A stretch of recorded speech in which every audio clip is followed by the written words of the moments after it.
Welcome back. Thank you for staying with us. We continue with the broadcast with this statement from our news editor, Tresha Lionel. It is with great humility that I now issue an apology for a report I filed on Monday, the 18th of March, 2019. I erroneously reported that, quote, the visit was lauded by the Minister Belrose weeks prior as a means of giving attention to the south of the island as part of independence celebrations, especially as there were accusations leveled at the government for focusing independence celebrations too much in the north, with approximately $500,000 spent on fireworks alone, end of quote. I apologize for the erroneous statement, and the original report has been retracted. My team and I have produced a revised version of the report. The prince is coming. That he did. Prince Charles arrived in Vieux-Fort at about 4 p.m. on March 17th, with the pomp and ceremony expected when a member of the royal family makes an official visit. The Prince of Wales left about 5 hours later at approximately 8 p.m. as he continued his tour of the Caribbean. The visit was lauded by Minister Belrose weeks prior as a means of giving attention to the south of the island as part of independence celebrations, especially as there were accusations leveled at the government for focusing independence celebrations too much in the north. In preparation of the event, the grass was manicured. Several small fixes to the Philip Master ground were also made, and even a nearby bus stop was repainted.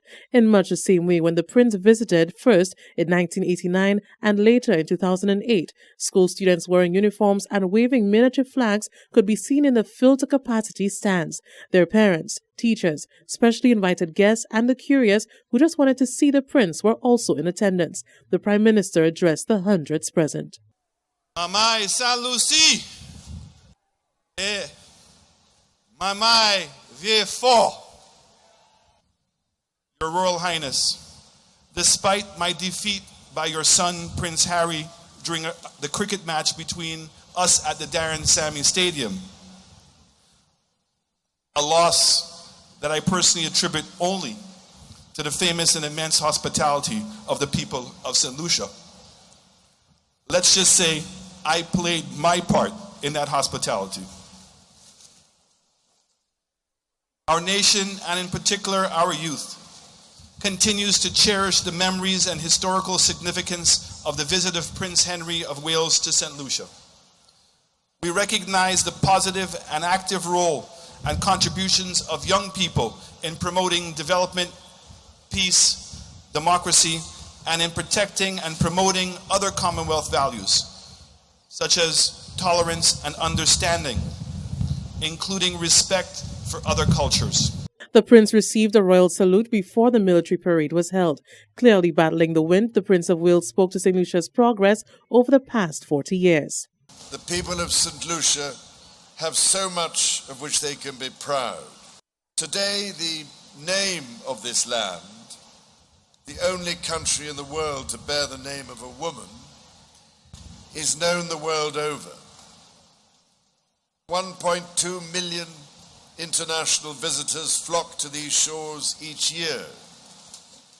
Your sportsmen and women and your musicians are making a name for themselves internationally, as are young entrepreneurs such as Johannan Dujon, whom I met recently in London, and whose company, making organic fertilizer from toxic sargassum seaweed, the Caribbean's first indigenous agriculture biotech company, is just one example of St. Lucia's abundant talent and creativity.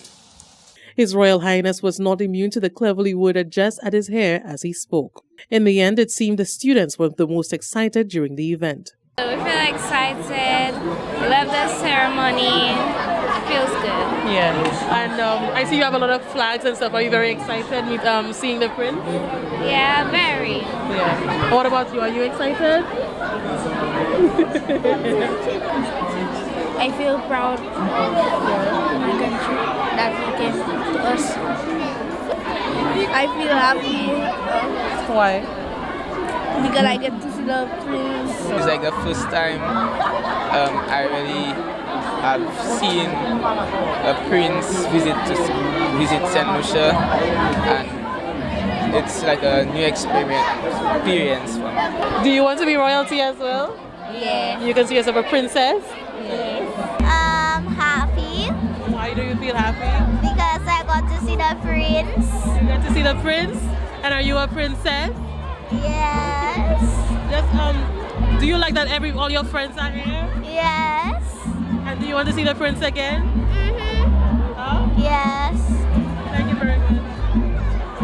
While these students seemed cheery, the others on the left stands were not so much, as they could not see the stage. The tents were in the way. The 3-hour event continued with performances from different artists. That evening, His Royal Highnesses attended a reception hosted by the Governor General. Among the 500 guests were members of Parliament, groups of Commonwealth awardees, and representatives from the arts and culture in St. Lucia. I am Tresha Lionel for Hot 7 News. While the island's Prime Minister is mulling over how the country will proceed with the planned decriminalization of marijuana, pathologist and marijuana proponent Dr. Stephen King is cautioning that legal controls need to be in place for access to cannabis once it is decriminalized. He also says that the focus should be on empowering small farmers.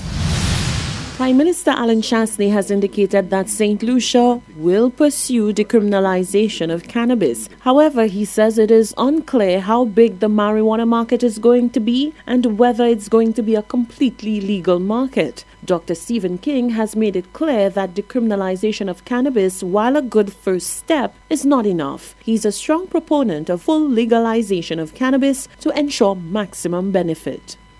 Because that's the only way to truly harness all the benefits and do the maximum protection of youth and others. So I will continue to advocate that the government needs to look beyond merely decriminalization. Good first step as that is, but we need to go beyond that and move to improve regulation. One of the problems with just decriminalization is that you don't put a control mechanism in place. So therefore, you've removed the criminal controls and you have not put legal controls in place. When I say legal controls, I mean who can access, how they access.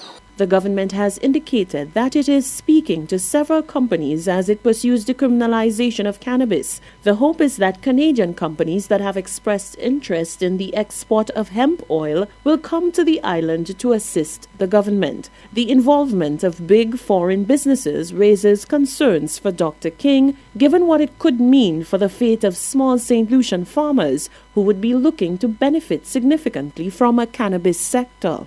I think we must not go back to a plantation type system that we had before, that plantocracy.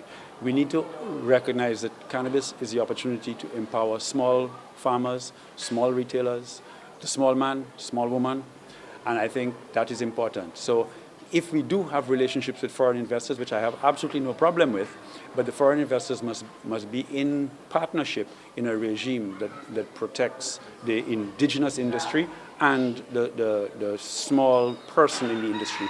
In fact, what we are saying in partnership is that it is time that as St. Lucians, we partner with investors so we can be part of the wealth generation and not just laborers and primary producers, but we can be part of the value-added chain so we can make sure that our people have maximum benefits. Countries in the Caribbean are taking different approaches when it comes to the decriminalization and legalization of cannabis. Some, like St. Vincent and the Grenadines, are going strictly into medicinal marijuana, while others, like Jamaica and Antigua and Barbuda, are also going the route of decriminalizing recreational marijuana in small quantities. St. Lucia's Prime Minister has said, quote, "We are moving forward with this, but we obviously understand there are still many questions to be answered," end quote.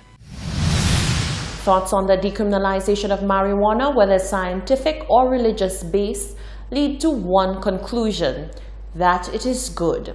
So says Anglican priest and Archdeacon Christian Glasgow. He is weighing in on the arguments for and against decriminalization. Anglican priest Christian Glasgow is not opposed to the decriminalization of the cannabis herb. He says from a scientific standpoint, the herb has many benefits. The Archdeacon says It is not the herb that is bad, but rather the misuse of the herb is the real problem. It is not the usual stand by the church on the issue of what is still an illegal drug in most of the Caribbean. But Archdeacon Glasgow says the Bible provides support for his stance on cannabis. The church has to be grounded in its beginnings, and the Genesis is very important. For one of the points made in the Genesis is that all things were created by God, and when God created, he saw that it was good. Marijuana as a herb in itself is good. The question is the abuse of this herb, which is the problem. There is quite a lot of good that can be had from the usage, the proper usage of marijuana. It can be used for medicines and a number of things. And let me just make this point that long before we had this criminalization of marijuana, our ancestors, our older people knew about this plant and used it for medicinal purposes in the local home remedies, especially the roots of the marijuana, I was told, was used to assist you when you had to deal with a very bad cold. However, the Archdeacon says he fully understands the concerns about the misuse of cannabis, and he too shares those concerns. He wants the decriminalization of cannabis to involve proper policies to guard against the societal and health problems that will arise. What would be put in place to deal with the fallout of this abuse? It is a similar thing like when alcohol was legalized in some countries. Yes, the demand fell, etc., and the finance for the national coffers increased. But the abuse still existed, and it became necessary for the powers that be to put in place the necessary institutions and structure to deal with the abuse and the effect of the abuse. In a similar way, I would want to caution that here in St. Lucia, if and when we move to the decriminalization of marijuana, besides the legislation, it should be necessary that we put in place the necessary structures and necessary institutions to deal with the fallout of the abuse of marijuana, for it will take place. The island's Prime Minister, Alan Chasney, has confirmed that the government is pursuing decriminalization of cannabis. Jamaica, Antigua, and St. Vincent and the Grenadines have already decriminalized the plant. The severity of sargassum seaweed is said to be strengthening, this according to Prime Minister Alan Chasney, following a recent OECS trip. The Prime Minister has called for viable solutions to aid in decreasing the growing problem. Solange Alfred reports. Returning from a special OECS meeting held in Guadeloupe that looked to welcome the host country into the OECS, Prime Minister Alan Chasney highlighted some of the common issues that were discussed as part of that meeting at a recent press conference. One such issue remains the encroachment of sargassum seaweed along the coastline of Caribbean nations. Chasney noted that St. Lucia's very own Johannan Dujour of Algas Organics has played a major part in helping to relieve the burden of the foul-smelling seaweed. However, he explained that more needs to be done. Sargassum is continuing to be a problem for all of us in this region. In fact, in Martinique, some of the coastal communities on the Atlantic side are actually considering moving. That's how serious it's gotten. This is a huge cost to our countries. Notwithstanding the success of Mr. Dujon, and I want to again congratulate him on winning the Commonwealth Youth Award for this region. I think that's for Canada and the Caribbean. That his project still is not in an advanced stage that it's going to be able to deal with this problem in its entirety. But we have got to find the solution to this problem. The Prime Minister explained that indicators surrounding the region show that the problem of sargassum will amplify in strength. By all indications, is that the situation is going to get much worse before it even gets better. So we're seeing that with the continuation of global warming, the amount of sargassum that's detaching itself from the Sargassum Sea and making its way down to Brazil. And when it gets to Brazil, the phosphates from the Amazon River are enriching the sargassum, and so it's becoming a new entity in itself when it starts coming up our coasting, and it's much more enriched. And obviously you can see it's thousands and thousands of acres of sargassum is making its way up from Brazil to the rest of the coast. So it's something that's collectively affecting us in that regard. The scientific mystery of the drifting sargassum has a major environmental impact on many islands and continues to rob Caribbean islands of their beautiful scenic coastlines. Creativity and ingenuity are being pushed for in many regards to come up with a viable solution to aid in the usage and ultimate removal of sargassum seaweed. Reporting for Hot 7 News, I am Solaj Alfred. You're watching the Hot 7 Nightly News. We'll be right back.